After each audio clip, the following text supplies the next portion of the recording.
তো আজকে তো ভাইয়ের জন্মদিন, সেই জন্য বৌদি বসেছে সন্ধ্যেবেলা একটা কেক বানাতে। ভাই এত লজ্জা পায় যে হচ্ছে ও কেকও কাটতে চায় না।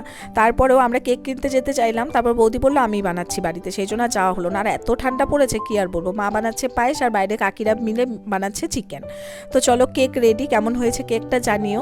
তো বৌদি 1-1.5 মাস হলো কেক বানানো শিখেছে, তো বেশ ভালোই বানিয়েছে কেকটা। তো এখন সবাই মিলে কেক কাটিং করলো, দেন একে একে সবাই মিলে ভাইকে আশীর্বাদ করলো। তো আসলে একদম সংক্রান্তির দিন ভাইয়ের ইংরেজি ডেটটা পড়ে, তো সেই জন্য মার কেকটা কাটায় না সংক্রান্তির দিন।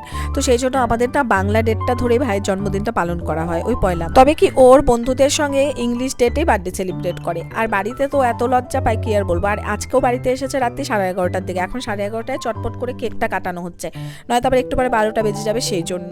আর ভেবেছিলাম অনেক কিছুই প্ল্যান করব, তারপর ভাইয়ের তো ছুটি ছিল না, সেই জন্য কোনো কিছু করা হয়নি। তবে যেদিন ও ছুটি থাকবে সেদিন ও আরেকটা খাওয়া দাওয়ার পার্টি দেবে। তবে আজকে শুধুমাত্র মাংস ভাতের ওপর দিক দিয়ে চালিয়ে দিলাম। দেখা হবে তোমাদের সঙ্গে নেক্সট ব্লগে। টাটা, সবাই ভালো থেকো, সুস্থ।